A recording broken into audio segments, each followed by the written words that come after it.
আসসালামু আলাইকুম প্রিয় বন্ধুরা, সকলকে জরুরি মেডিসিনের পক্ষ থেকে শুভেচ্ছা অভিনন্দন। আজকে আমি আনারদানা ট্যাবলেটটি নিয়ে হাজির হয়েছি। জানাবো এই আনারদানা ক্যাপসুল বা ট্যাবলেটটি আপনারা কিভাবে গ্রহণ করবেন বা কি কারণে গ্রহণ করবেন, এর পার্শ্ব প্রতিক্রিয়া সমূহ কোন কোম্পানি প্রস্তুত করে থাকে এবং এর মূল্য সম্পর্কে বিস্তারিত তথ্য দেবে এই ভিডিওতে।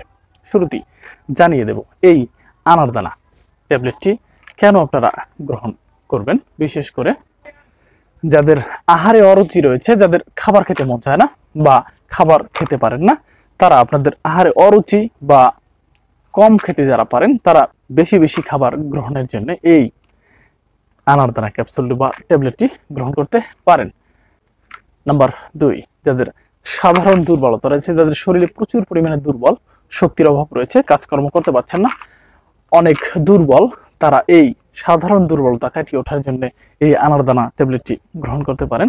নাম্বার 3, যাদের জন্ডিস রয়েছে, জন্ডিস রোগের ক্ষেত্রেও আপনারা এই আনারদানা ট্যাবলেটটি গ্রহণ করতে পারেন, যার ফলে আপনাদের জন্ডিসের সমস্যা থেকে পরিত্রাণ পেতে পারেন। নাম্বার 4, যাদের যকৃতের দুর্বলতা রয়েছে বা যকৃতের প্রদাহ রয়েছে, তারা এই সমস্যার ক্ষেত্রেও এই আনারদানা ট্যাবলেটটি গ্রহণ করতে পারেন।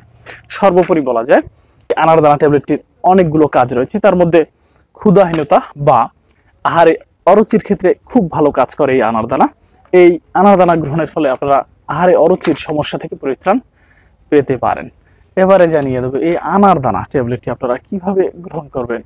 ট্যাবলেটটি প্রতিদিন 2 বার গ্রহণ করা যায়, সকালে এবং বিকালে। সকালে একটি এবং বিকালে একটি, 2টি ট্যাবলেট গ্রহণ করা যায়।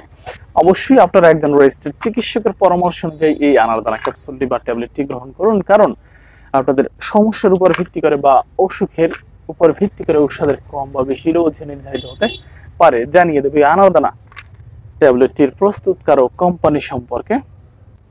এর প্রস্তুতকারক কোম্পানি হচ্ছে বোটানিক ল্যাবরেটরিজ।